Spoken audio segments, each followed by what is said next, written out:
2 ദിവസത്തെ കേരള സന്ദർശനത്തിനായി കൊച്ചിയിലെത്തിയ പ്രധാനമന്ത്രി നരേന്ദ്രമോദിക്ക് ഗവർണർ ആരിഫ് മുഹമ്മദ് ഖാൻ, മുഖ്യമന്ത്രി പിണറായി വിജയൻ എന്നിവരുടെ നേതൃത്വത്തിൽ ഊഷ്മള സ്വീകരണം നൽകി. നെടുമ്പാശ്ശേരിയിലെ കൊച്ചി രാജ്യാന്തര വിമാനത്താവളത്തിൽ വ്യോമസേനയുടെ പ്രത്യേക വിമാനത്തിലാണ് അദ്ദേഹം 6:50 എത്തിച്ചേർന്നത്. ഇപ്പോൾ നേവൽ ബേസ് എയർപോർട്ടിലേക്ക് അദ്ദേഹം ഇതിനുശേഷം ഹെലികോപ്റ്ററിൽ യാത്രയായി എന്നാണ് വിവരം. കൂടുതൽ വിശദാംശങ്ങൾ ഇപ്പോൾ നിധിൻ പ്രഭാകരൻ നൽകുന്നുണ്ട്.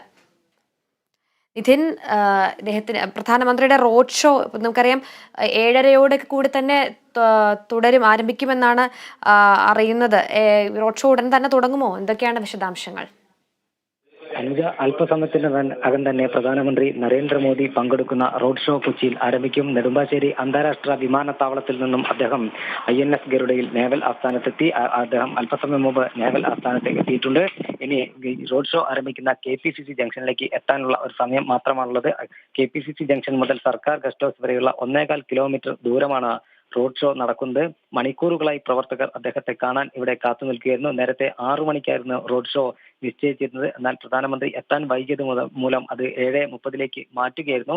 അതിന് മണിക്കൂറുകൾ മുമ്പ് തന്നെ 6 മണിക്ക് മണിക്കൂറുകൾ മുമ്പ് തന്നെ പ്രവർത്തകർ ജില്ലയുടെ പല ഭാഗങ്ങളിൽ നിന്നും അയൽ ജില്ലകളിൽ നിന്നും എല്ലാം തന്നെ ഇവിടെ എത്തിയിരുന്നു. മണിക്കൂറുകളായി പ്രധാനമന്ത്രിയെ കാണാൻ, അദ്ദേഹത്തിന് അഭിവാദ്യങ്ങൾ അർപ്പിക്കാനായി റോഡിന് ഇരുവശവും പ്രവർത്തകരുടെ വലിയ ഒരു ജനസഞ്ചയമാണ് നമുക്ക് കൊച്ചിയിൽ ഇപ്പോൾ കാണാൻ കഴിയുന്നത്. എന്തായാലും അല്പസമയത്തിനകം തന്നെ KPCC ജംഗ്ഷനിൽ നിന്നും സർക്കാർ ഗസ്റ്റ് ഹൗസ് വരെ 1.25 കിലോമീറ്റർ ദൈർഘ്യമുള്ള പ്രധാനമന്ത്രി നരേന്ദ്രമോദി പങ്കെടുക്കുന്ന BJPയുടെ റോഡ് ഷോ ആരംഭിക്കും എന്നാണ് പ്രതീക്ഷിക്കുന്നത്. അനുജ, ഇതിന് ഈ സുരക്ഷാ ക്രമീകരണങ്ങളൊക്കെ എങ്ങനെയാണ് ഒരുക്കിയിരിക്കുന്നത്? ഏതൊക്കെ പ്രദേശങ്ങളിൽ കൂടിയാണ് ഈ റോഡ് ഷോ കടന്നു പോകുന്നത്? അതുപോലെ തന്നെ എങ്ങനെയാണ് ഈ സുരക്ഷാ ക്രമീകരണങ്ങൾ, പോലീസ് സേനയൊക്കെ വിന്യസിച്ചിട്ടുള്ളത് എങ്ങനെയാണ്? എന്തൊക്കെയാണ് വിശദാംശങ്ങൾ? ഉച്ച മുതൽ തന്നെ എറണാകുളം നഗരം പൂർണ്ണമായും സുരക്ഷാ വിന്യാസത്തിന് അകത്ത് തന്നെയാണ്. ഉച്ചയ്ക്ക് 12:30 കൂടി തന്നെ മറൈൻ ഡ്രൈവ് ഭാഗത്ത് ഉൾപ്പെടെയുള്ള പ്രദേശങ്ങളിൽ വലിയ വാഹനങ്ങൾക്ക് നിരോധനം ഏർപ്പെടുത്തിയിരുന്നു. ഇത്തരത്തിൽ പൂർണ്ണമായും എല്ലാ പഴുതുകളും അടച്ചുള്ള സുരക്ഷ പ്രധാനമന്ത്രി എത്തുന്നതിന് മുന്നോടിയായി തന്നെ കൊച്ചി നഗരത്തിൽ ഒരുക്കിയിട്ടുണ്ട്. വലിയ സുരക്ഷാ വലയത്തിലാണ് കൊച്ചി ഇപ്പോൾ ഉള്ളത്. പ്രധാനമന്ത്രി പങ്കെടുക്കുന്ന റോഡ് ഷോ KPCC ജംഗ്ഷനിൽ നിന്ന് ആരംഭിച്ച് എറണാകുളം സർക്കാർ ഗസ്റ്റ് ഹൗസിലാണ് സമാപിക്കുന്നത്. ഏകദേശം 1.25 കിലോമീറ്റർ ദൂരമാണ് റോഡ് ഷോ ഉണ്ടാവുക. ഈ 1.25 കിലോമീറ്റർ ദൂരം താണ്ടാൻ എത്ര സമയം എടുക്കും എന്നാണ് ഇനി കണ്ടറിയേണ്ടത്. കാരണം 10,000-കണക്കിന് പ്രവർത്തകർ നരേന്ദ്രമോദിയെ കാണാൻ, അദ്ദേഹത്തിന് അഭിവാദ്യങ്ങൾ അർപ്പിക്കാനായി റോഡിന് ഇരുവശവും തിങ്ങിക്കൂടിയിട്ടുണ്ട്. എറണാകുളം ജില്ലയ്ക്ക് പുറത്തുള്ള ജില്ലകളിൽ നിന്നടക്കം ഉള്ള പ്രവർത്തകർ ഇവിടേക്ക് എത്തിയിട്ടുണ്ട്. വളരെ നേരത്തെ തന്നെ 3 മണിക്കും 4 മണിക്കും അവിടെ പ്രവർത്തകരുടെ ഒരു വലിയ സഞ്ചയമായിരുന്നു നമുക്ക് നഗരങ്ങളിൽ കാണാൻ കഴിയുന്നത്. അത്തരത്തിൽ വലിയ ഒരു പ്രവർത്തകരുടെ ഒരു പങ്കാളിത്തം അല്ലെങ്കിൽ വലിയ ജനപങ്കാളിത്തം ഈ റോഡ് ഷോയിൽ ഉണ്ടാകുമെന്ന് നേരത്തെ തന്നെ BJP സംസ്ഥാന നേതൃത്വം പ്രഖ്യാപിച്ചിരുന്നു. അത്തരത്തിൽ BJP സംസ്ഥാന നേതൃത്വത്തിന്റെ കണക്കുകൂട്ടലിനനുസരിച്ചുള്ള ഒരു ജനസഞ്ചയം തന്നെയാണ് കൊച്ചിയിൽ കാണാൻ കഴിയുന്നത്. അനുജ, അതുപോലെ തന്നെ ഈ ഒരു KPCC ജംഗ്ഷൻ ഇവിടെ ഈ ഒരു ഇത്ര ദൂരം, ഈ 1.5 കിലോമീറ്റർ ദൂരം വലിയ രീതിയിലുള്ള സുരക്ഷ ഒരുക്കിയിട്ടുണ്ടെന്നാണ് നിതിൻ തന്നെ സൂചിപ്പിച്ചത്. എനിക്ക് തോന്നുന്നു മണിക്കൂറുകളായിട്ട് ഇപ്പോൾ 5 മണി മുതൽ തന്നെ ഒരുപാട് പേരാണ് ഈ വഴിയുടെ ഇരുവശത്തുമായിട്ട് അദ്ദേഹത്തെ കാണുവാനായിട്ട് കാത്തിരിക്കുന്നത്. എനിക്ക് തോന്നുന്നു ഇപ്പോൾ കൂടും തോറും, സമയം മുന്നോട്ട് പോകും തോറും തിരക്ക് കൂടി വരുന്ന ഒരു സാഹചര്യമാണ് അവിടെ ഉള്ളതല്ലേ? അനുജ, പൊതുഗതാഗതം പൂർണ്ണമായും ഇവിടങ്ങളിൽ നിരോധിച്ചിട്ടുണ്ട്. BJP പ്രവർത്തകരെ കൊണ്ട് പരിസര പ്രദേശങ്ങൾ, ഈ റോഡ് ഷോ കടന്നു പോകുന്ന വഴികൾ നിറഞ്ഞിരിക്കുന്നു. കാരണം ഞാൻ നേരത്തെ പറഞ്ഞതുപോലെ എറണാകുളത്തിന്റെ പുറത്തുള്ള ജില്ലകളിൽ നിന്ന്, അയൽ ജില്ലകളിൽ നിന്നടക്കമുള്ള പ്രവർത്തകർ വാഹനങ്ങളിൽ പ്രധാനമന്ത്രിയെ കാണാൻ, അദ്ദേഹത്തിന് അഭിവാദ്യങ്ങൾ അർപ്പിക്കാനായി എത്തിയിരുന്നു. പ്രത്യേകിച്ച് കേരളത്തിലെ NDAയുടെ തെരഞ്ഞെടുപ്പ് പ്രചരണ പ്രവർത്തനങ്ങളുടെ തുടക്കം കൂടിയാണ് ഈ റോഡ് ഷോ. അതുകൊണ്ട് തന്നെ 2 ആഴ്ചക്കിടെ 2ാം തവണയാണ് ഇപ്പോൾ നരേന്ദ്രമോദി ഇന്ത്യൻ പ്രധാനമന്ത്രി കേരളത്തിൽ എത്തുന്നത്. മറ്റു ചില ഔദ്യോഗിക പരിപാടികൾ ഉണ്ടെങ്കിലും അദ്ദേഹം ആദ്യം പങ്കെടുക്കുന്ന പരിപാടി ഇത് തന്നെയാണ്. BJPയുടെ പ്രചരണ പ്രവർത്തനങ്ങൾ തുടക്കം കുറിച്ചുകൊണ്ടുള്ള റോഡ് ഷോ തന്നെയാണ്. അതുകൊണ്ട് പരമാവധി പ്രവർത്തകന്മാരെ ഇവിടേക്ക് എത്തിക്കാൻ നരേന്ദ്രമോദി പങ്കെടുക്കുന്ന ഈ പരിപാടി വലിയ വിജയമാക്കാനുള്ള പ്രവർത്തനങ്ങൾ BJP സംസ്ഥാന നേതൃത്വം നേരിട്ട് ഏകോപിപ്പിച്ചിരുന്നു. അതുകൊണ്ട് തന്നെ എറണാകുളത്തിന് പുറമെയുള്ള ജില്ലകളിൽ നിന്നെല്ലാം തന്നെ പ്രവർത്തകരെ വാഹനങ്ങളിൽ നിന്ന് ഇവിടേക്ക് എത്തിക്കാൻ പാർട്ടി നേതൃത്വത്തിന് കഴിഞ്ഞിട്ടുണ്ട്. അത്തരത്തിൽ റോഡ് ഷോ കടന്നു പോകുന്ന റോഡിന് ഇരുവശങ്ങളിലുമായി പ്രവർത്തകരുടെ ഒരു വലിയ പങ്കാളിത്തം അല്ലെങ്കിൽ വലിയ ജനസഞ്ചയമാണ് നമുക്ക് കാണാൻ കഴിയുന്നത്. അനുജ,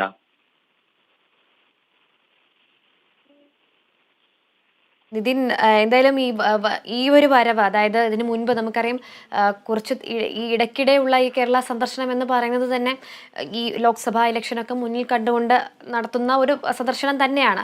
അതിന് കൃത്യമായിട്ടുള്ള രാഷ്ട്രീയ ലക്ഷ്യങ്ങളൊക്കെ ഉണ്ട്. ഇത്തവണത്തെ സന്ദർശനവും ഇതിന്റെ ഒരു ഭാഗം തന്നെയാണ് എന്ന് പറയേണ്ടിയിരിക്കും. നാളത്തെ തൃശ്ശൂരിലേക്കുള്ള സന്ദർശനമൊക്കെ ഉൾപ്പെടെ ഈ 2 ദിവസത്തെ സന്ദർശനം അത്തരമൊരു രാഷ്ട്രീയ ലക്ഷ്യം മുന്നിൽ കണ്ടുകൊണ്ട് തന്നെയാണ്. ആ രീതിയിൽ നോക്കുകയാണെങ്കിൽ ബി ജെ പിയെ സംബന്ധിച്ചിടത്തോളം പ്രധാനമന്ത്രിയുടെ ഇന്നത്തെ ഈ ഒരു വരവ് വലിയ രീതിയിലുള്ള ഒരു ഗുണം ചെയ്യും എന്ന് തന്നെയായിരിക്കും പാർട്ടിയുടെയും ഒരു കണക്കുകൂട്ടലൊക്കെ തന്നെ. തീർച്ചയായും രണ്ടാഴ്ചക്കിടെ 2ാം തവണയാണ് പ്രധാനമന്ത്രി നരേന്ദ്രമോദി കേരളത്തിൽ എത്തുന്നത്. ജനുവരി ആദ്യ ആഴ്ച അദ്ദേഹം തൃശ്ശൂരിൽ മഹിളാ മോർച്ചയുടെ സ്ത്രീ സമ്മേളനത്തിൽ പങ്കെടുത്ത് സംസാരിച്ചിരുന്നു. അതിനുശേഷമാണ് ഇപ്പോൾ കേരളത്തിലേക്ക് വീണ്ടും എത്തിയിരിക്കുന്നത്. രാഷ്ട്രീയ പരിപാടികൾക്ക് പുറമെ BJP നേതാവും മുൻ എം പിയും സിനിമാ നടനുമായ സുരേഷ് ഗോപിയുടെ മകളുടെ വിവാഹത്തിൽ അദ്ദേഹം പങ്കെടുക്കുന്നുണ്ട്. കൂടാതെ ഷിപ്പ്യാർഡിൽ അദ്ദേഹത്തിന് നാളെ ഔദ്യോഗികമായ ഒരു പരിപാടിയുണ്ട്. ഇത്തരത്തിൽ ഔദ്യോഗിക പരിപാടികൾ ഉണ്ടെങ്കിലും അദ്ദേഹത്തിന്റെ വരവിന്റെ പ്രധാന ലക്ഷ്യം രാഷ്ട്രീയ BJP തെരഞ്ഞെടുപ്പ് പ്രചരണ പ്രവർത്തനങ്ങളുടെ ഒരു തുടക്കം കുറിക്കൽ തന്നെയാണ് എന്ന കാര്യത്തിൽ തർക്കമില്ല. പ്രത്യേകിച്ച് ദക്ഷിണേന്ത്യയിൽ BJPക്ക് കാര്യമായ ശക്തിയില്ല. കർണാടക ഒഴികെയുള്ള സംസ്ഥാനങ്ങളിൽ വലിയ പ്രതീക്ഷകൾ BJP വെച്ചു പുലർത്തിയിരുന്നില്ല. എന്നാൽ ഉത്തരേന്ത്യൻ സംസ്ഥാനങ്ങളുടെ അതേ മാതൃകയിൽ നരേന്ദ്രമോദിയെ നേരിട്ട് കളത്തിൽ ഇറക്കി ഒരു സ്റ്റാർ ക്യാമ്പയിനറായി ദക്ഷിണേന്ത്യയിൽ അവതരിപ്പിച്ച് ആ പരമാവധി സീറ്റുകൾ നേടാനുള്ള ഒരു പ്രവർത്തനങ്ങളാണ് BJP നടത്തിക്കൊണ്ടിരിക്കുന്നത്. ഈ കഴിഞ്ഞ മാസം നടന്ന ഉത്തരേന്ത്യയിലെ ചില 5 സംസ്ഥാനങ്ങളിൽ നടന്ന നിയമസഭാ തെരഞ്ഞെടുപ്പുകളിൽ അവിടുത്തെ പാർട്ടിയുടെ പടലപ്പിണക്കങ്ങളും പാർട്ടിക്കകത്തെ അസംതൃപ്തരും എല്ലാം ഉയർന്നു വന്ന ഒരു സാഹചര്യത്തിലും പ്രധാനമന്ത്രി നേരിട്ട് അവിടെ പ്രചരണ പ്രവർത്തനങ്ങൾ ഏകോപിപ്പിച്ചിരുന്നു. അല്ലെങ്കിൽ അദ്ദേഹമായിരുന്നു അവിടുത്തെ BJPയുടെ പ്രചാരകൻ. അതിന്റെ ഒരു റിസൾട്ട് അവർക്ക് ലഭ്യമായിട്ടുണ്ട് എന്നൊരു വിലയിരുത്തലാണ് BJPയുടെ നേതൃത്വത്തിലുള്ളത്. അതേ മാതൃകയിൽ ദക്ഷിണേന്ത്യൻ സംസ്ഥാനങ്ങളിലും നരേന്ദ്രമോദിയെ നേരിട്ടെത്തിച്ച് പ്രചരണ പ്രവർത്തനങ്ങൾ നടത്തി ഈ വരുന്ന ലോക്സഭാ തെരഞ്ഞെടുപ്പിൽ പരമാവധി സീറ്റുകൾ നേടുക എന്നൊരു ലക്ഷ്യം തന്നെയാണ് BJP മുന്നോട്ട് വെക്കുന്നത്. ഈ ലക്ഷ്യത്തിന്റെ ഭാഗമായി സംസ്ഥാനത്ത് അവർ A+ മണ്ഡലങ്ങളായി കരുതുന്ന മണ്ഡലങ്ങളിൽ ഒന്നാണ് തൃശ്ശൂരിൽ ഏറെക്കുറെ സുരേഷ് ഗോപി സ്ഥാനാർത്ഥിയാകുമെന്ന് ഉറപ്പാണ്. ആ തൃശ്ശൂർ മണ്ഡലത്തിൽ ഏത് വിധേനയും വിജയിക്കുക എന്നൊരു ലക്ഷ്യം കൂടി BJP നേതൃത്വത്തിലുണ്ട്. അതിനുവേണ്ടിയുള്ള പ്രവർത്തനങ്ങളുടെ ഭാഗം കൂടി തന്നെയാണ് നരേന്ദ്രമോദി ഇപ്പോൾ തൃശ്ശൂരിലും എറണാകുളത്തും എല്ലാം BJPയുടെ പരിപാടികളിൽ പങ്കെടുക്കാനായി എത്തുന്നത്. അനുജ, നിതിൻ സൂചിപ്പിച്ചതുപോലെ തന്നെ A+ മണ്ഡലം എന്ന് പറയുന്ന തൃശ്ശൂർ തന്നെയാണ് ഇത്തവണത്തെ BJPയെ സംബന്ധിച്ചിടത്തോളം ഒരു ഏറ്റവും വലിയ ഒരു ടാർഗറ്റ് എന്ന രീതിയിൽ തന്നെ പറയാൻ സാധിക്കും. തൃശ്ശൂരിലെ ഒരു സന്ദർശനം എന്ന് പറയുന്നത്, നാളത്തെ സന്ദർശനം ഈ ഒരു TN പ്രതാപന്റെ ഒക്കെ ഈ ഒരു പരസ്യ പ്രസ്താവനയൊക്കെ നിൽക്കുന്ന ഒരു സാഹചര്യത്തിലാണ് ഇപ്പോൾ അദ്ദേഹത്തിന്റെ ഒരു വരവെന്ന് നമുക്ക് നോക്കിക്കാണേണ്ടി വരും. എന്തായാലും ആ ഒരു തൃശ്ശൂർ മണ്ഡലം എടുക്കുക എന്നുള്ള ഒരു കാര്യം തന്നെയാണ് പ്രധാനമന്ത്രിയുടെ ഈ ഒരു വരവ്, നാളത്തെ സന്ദർശനത്തിന്റെ പിന്നിലുള്ള ഏറ്റവും വലിയൊരു മോട്ടീവ് എന്ന് തന്നെ മനസ്സിലാക്കേണ്ടി വരും. തൃശ്ശൂരിനെ സംബന്ധിച്ചിടത്തോളം BJPയുടെ ഒരു പ്രസ്റ്റീജ് മണ്ഡലമായാണ് അവർ കാണുന്നത്. പ്രത്യേകിച്ച് സുരേഷ് ഗോപി ഏറെ നാളായി തൃശ്ശൂർ കേന്ദ്രീകരിച്ച് പ്രവർത്തിക്കുന്നുണ്ട്. ഇത്തവണ ഒരുമിച്ച് നിന്ന് പ്രവർത്തിച്ചാൽ തൃശ്ശൂരിൽ വിജയക്കൊടി പാറിക്കാം എന്നൊരു കണക്കുകൂട്ടലാണ് BJP നേതൃത്വത്തിനുള്ളത്. പ്രത്യേകിച്ച് നേരത്തെ ഉയർന്നു വന്ന പല വിവാദങ്ങളിൽ സുരേഷ് ഗോപിയുമായി ബന്ധപ്പെട്ട് ഉയർന്നു വന്ന പല വിവാദങ്ങൾ അടക്കം അദ്ദേഹത്തിന് അനുകൂലമായ ഒരു തരംഗം ഉണ്ടാക്കിയിട്ടുണ്ട് എന്നാണ് BJP നേതൃത്വത്തിന്റെ കണക്കുകൂട്ടൽ. അതോടൊപ്പം തന്നെ അതോടൊപ്പം തന്നെ അയോധ്യയിലെ പ്രാണപ്രതിഷ്ഠ ചടങ്ങുമായി ബന്ധപ്പെട്ട ആ ചടങ്ങിന് ശേഷം BJPക്ക് ഒരു വലിയ തരംഗം BJP പ്രതീക്ഷിക്കുന്നുണ്ട്. ഈ തരംഗം കേരളം ഉൾപ്പെടെയുള്ള ദക്ഷിണേന്ത്യൻ സംസ്ഥാനങ്ങളിലേക്ക് കൂടി വ്യാപിപ്പിക്കുക എന്നൊരു ലക്ഷ്യം BJPക്കുണ്ട്.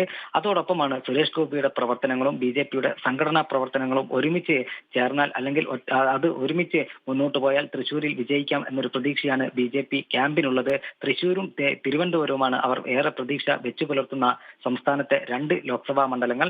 അതുകൊണ്ട് തന്നെ തൃശ്ശൂർ ഏത് വിധേനയും ജയിച്ചു കയറണം, അല്ലെങ്കിൽ തൃശ്ശൂരിൽ ഏത് വിധേനയും BJP സ്ഥാനാർത്ഥിയെ വിജയിപ്പിച്ചെടുക്കണം എന്നൊരു ലക്ഷ്യം പാർട്ടി നേതൃത്വത്തിനുണ്ട്. കേന്ദ്ര നേതൃത്വം കൃത്യമായ ഇടപെടലുകളും ഇക്കാര്യത്തിൽ നടത്തുന്നുണ്ട്. കേന്ദ്ര നേതൃത്വം നൽകുന്ന നിർദ്ദേശങ്ങളുടെ അടിസ്ഥാനത്തിൽ തന്നെയാണ് തൃശ്ശൂരും തിരുവനന്തപുരത്തും പാർട്ടിയുടെ സംഘടനാ പ്രവർത്തനങ്ങൾ ഇപ്പോൾ മുന്നോട്ട് പോകുന്നത്. അതുകൊണ്ട് നരേന്ദ്രമോദി, ഞാൻ നേരത്തെ പറഞ്ഞതുപോലെ, ജനുവരി ആദ്യ ആഴ്ച തൃശ്ശൂരിൽ വലിയ ഒരു പരിപാടിയിൽ പങ്കെടുത്തിരുന്നു. 2 ആഴ്ച പൂർത്തീകരിക്കുന്നതിന് മുമ്പാണ് അദ്ദേഹം വീണ്ടും ഒരു വലിയ പരിപാടിയുമായി തൃശ്ശൂരിലും കൊച്ചിയിലും എല്ലാം തന്നെ എത്തുന്നത്. ഇതെല്ലാം പ്രധാനമന്ത്രിയെ നേരിട്ട് രംഗത്ത് ഇറക്കി പ്രചരണ പ്രവർത്തനങ്ങൾ ഏകോപിപ്പിക്കുന്നതിലൂടെ, അല്ലെങ്കിൽ നരേന്ദ്രമോദിയുടെ ആ ഗ്ലാമർ മുഖം ബി ജെ പിക്ക് അനുകൂലമായ ഒരു തരംഗം അല്ലെങ്കിൽ ബി ജെ പിക്ക് അനുകൂലമായ ഒരു കാറ്റ് തൃശ്ശൂരിൽ ഉണ്ടാകും എന്ന ഒരു കണക്കുകൂട്ടലാണ് ബി ജെ പി നേതൃത്വത്തിനുള്ളത്. അത് ദേശീയ നേതൃത്വവും ബി ജെ പിയുടെ ദേശീയ നേതൃത്വവും അത്തരത്തിലുള്ള ഒരു പ്രതീക്ഷ തന്നെയാണ് വെച്ചു പുലർത്തുന്നത്. അതിന്റെ ഭാഗമായി തന്നെയാണ് നരേന്ദ്രമോദിയുടെ ഈ രണ്ടാം കേരള സന്ദർശനവും അനുജ. ഈ മോദി പ്രധാനമന്ത്രി കേരളത്തിൽ സന്ദർശനമൊക്കെ നടത്തുമ്പോൾ ഈ കേന്ദ്ര അവഗണനയ്ക്കെതിരെ ഡൽഹിയിൽ സമരത്തിന് LDF ഒരുങ്ങുന്ന ഒരു സാഹചര്യമൊക്കെ ഉണ്ട്. അടുത്ത മാസം 8-നാണ് ഈ ജന്തർ മന്ദറിൽ പ്രക്ഷോഭം ഒക്കെ നടത്തുന്നത്. ഈ ഒരു അവഗണന എന്ന കാര്യം ചൂണ്ടിക്കാണിച്ച് ഇങ്ങനെ ഒരു സമരത്തിനൊക്കെ ഒരുങ്ങുന്ന ഒരു സാഹചര്യത്തിലാണ് പ്രധാനമന്ത്രിയുടെ സന്ദർശനം എന്നുള്ളതും വളരെ പ്രാധാന്യമുള്ള ഒരു കാര്യം തന്നെയാണ്. തീർച്ചയായും സംസ്ഥാനത്തിന്റെ ചരിത്രം രാഷ്ട്രീയ ചരിത്രം എടുത്തു പരിശോധിക്കുമ്പോൾ ലോക്സഭാ സീറ്റുകളായാലും നിയമസഭാ സീറ്റുകളായാലും ഇടതു വലതു മുന്നണികൾ നേർക്കുനേർ ഏറ്റുമുട്ടുന്ന ഒരു സാഹചര്യമായിരുന്നു സംസ്ഥാനത്ത് എമ്പാടും ഉണ്ടായിരുന്നത്. എന്നാൽ അതിൽ നിന്ന് മാറ്റം വന്നുകൊണ്ട് ബി ജെ പിക്ക് ചില മണ്ഡലങ്ങളിൽ നിർണായകമായ കരുത്തായി അല്ലെങ്കിൽ നിർണായക ശക്തിയായി വളർന്നു വരാൻ കഴിഞ്ഞു എന്ന യാഥാർത്ഥ്യം ഉണ്ട്. ആ വളർന്നു വരുന്ന ഒരു ശക്തി എന്ന രൂപത്തിൽ തന്നെയാണ് അവർ തിരുവനന്തപുരം അതോടൊപ്പം തന്നെ തൃശൂർ മണ്ഡലങ്ങളെ നോക്കിക്കാണുന്നത്. ഇവിടെ സംഘടനാ പ്രവർത്തനം കൃത്യമായി മുന്നോട്ട് കൊണ്ടുപോവുകയും കൂടാതെ മത്സരിക്കുന്ന സ്ഥാനാർത്ഥിയുടെ ഒരു മിടുക്കും രണ്ടും കൂടി ചേരുകയാണെങ്കിൽ തൃശൂരും തിരുവനന്തപുരത്തും വിജയിച്ചു കയറാം എന്നൊരു പ്രതീക്ഷ ബി ജെ പിക്കുണ്ട്. അതോടൊപ്പം തന്നെ അനുജ സൂചിപ്പിച്ചതുപോലെ തന്നെ സംസ്ഥാനത്ത് ബി ജെ പിക്കെതിരെ നേർക്കുനേർ ഏറ്റുമുട്ടുന്ന രണ്ട് രാഷ്ട്രീയ പാർട്ടികൾ അല്ലെങ്കിൽ രണ്ട് മുന്നണികൾ, ഇടതുമുന്നണിയും വലതുമുന്നണിയും ബി ജെ പിയുമായി നേർക്കുനേർ ഏറ്റുമുട്ടുന്ന മുന്നണികളാണ്. ഇടതുമുന്നണി ഇതിനകം തന്നെ സംസ്ഥാനത്തോടുള്ള കേന്ദ്ര അവഗണനയ്ക്കെതിരെ ശക്തമായ പ്രതിഷേധങ്ങൾ ആരംഭിച്ചിട്ടുണ്ട്. ഇതിന്റെ ഭാഗമായാണ് അടുത്ത മാസം 8-ന് ദില്ലി ജന്തർ മന്ദറിൽ വലിയ ഒരു പ്രക്ഷോഭത്തിന് മന്ത്രിമാരും MP മാരും ഉൾപ്പെടെയുള്ളവർ നേതൃത്വം നൽകുന്നത്. അതുപോലെ തന്നെ രാജ്യത്തെമ്പാടും കോൺഗ്രസ് തങ്ങളാണ് ബി ജെ പിയെ നേരിട്ടുകൊണ്ടിരിക്കുന്നത് എന്നതാണ് കോൺഗ്രസ് ഉയർത്തിപ്പിടിക്കുന്ന മുദ്രാവാക്യം. ഈ രണ്ട് മുന്നണികളോടും മത്സരിച്ച് വേണം തൃശ്ശൂരിൽ ജയിച്ചു കയറാൻ എന്നൊരു കൃത്യമായ ഒരു ധാരണ ബി ജെ പി നേതൃത്വത്തിനുണ്ട്. അതുകൊണ്ട് തന്നെയാണ് അവർ നരേന്ദ്രമോദിയെ പോലെയുള്ള സ്റ്റാർ ക്യാമ്പയിനർമാരെ ഇവിടേക്ക് എത്തിച്ച് ആ നരേന്ദ്രമോദിയുടെയും അതോടൊപ്പം ബി ജെ പി നേതൃത്വത്തിന്റെയും സംഘടനാ പ്രവർത്തനം കൃത്യമായി ഏകോപിപ്പിക്കുകയും സുരേഷ് ഗോപിയുടെ താരപരിവേഷം വോട്ടായി മാറുകയും ചെയ്താൽ തൃശൂർ പോലെയുള്ള ഒരു മണ്ഡലത്തിൽ വിജയിച്ചു കയറാം എന്നൊരു കണക്കുകൂട്ടൽ ബി ജെ പി നേതൃത്വത്തിനുള്ളത്. അതിന്റെ ഭാഗമായി തന്നെയാണ് അവർ പ്രധാനമന്ത്രിയെ ഇവിടേക്ക് എത്തിക്കുന്നത്. യാതൊരു സംശയം വേണ്ട, ലോക്സഭാ തെരഞ്ഞെടുപ്പിന് മുന്നോടിയായി ഇനിയും അദ്ദേഹത്തിന്റെ സന്ദർശനങ്ങൾ ഉണ്ടാകും. അത്തരത്തിൽ ഞാൻ നേരത്തെ പറഞ്ഞതുപോലെ തന്നെ ദക്ഷിണേന്ത്യയിൽ കൃത്യമായ ഇടപെടലുകൾ നടത്തി പരമാവധി സീറ്റുകൾ ദക്ഷിണേന്ത്യയിൽ നിന്ന് നേടി പ്രതിപക്ഷത്തിന് അല്ലെങ്കിൽ നിലവിലെ പ്രതിപക്ഷമായ കോൺഗ്രസ് ഉൾപ്പെടെയുള്ള ഇടതുമുന്നണി ഉൾപ്പെടെയുള്ള രാഷ്ട്രീയ കക്ഷികൾക്ക് കിട്ടാവുന്ന സീറ്റുകളുടെ എണ്ണം പരമാവധി കുറയ്ക്കുക എന്നൊരു തന്ത്രം കൂടി ബി ജെ പിക്കുണ്ട്. അതിന്റെ ഭാഗമായിട്ടാണ് ബി ജെ പിക്ക് കാര്യമായ വേരോട്ടം ഇല്ലാത്ത ഈ ദക്ഷിണേന്ത്യൻ സംസ്ഥാനങ്ങളിലേക്ക് ഇത്തരത്തിൽ പ്രധാനമന്ത്രിയെ തന്നെ നേരിട്ട് കളത്തിലിറക്കി തെരഞ്ഞെടുപ്പ് പ്രവർത്തനങ്ങളുടെ നേതൃത്വം അല്ലെങ്കിൽ തെരഞ്ഞെടുപ്പ് പ്രചരണ പ്രവർത്തനങ്ങൾക്ക് ചുക്കാൻ പിടിപ്പിക്കുന്ന ഒരു രൂപത്തിലേക്ക് ബി ജെ പി നേതൃത്വം എത്തിച്ചേർന്നിരിക്കുന്നത് അനുജ.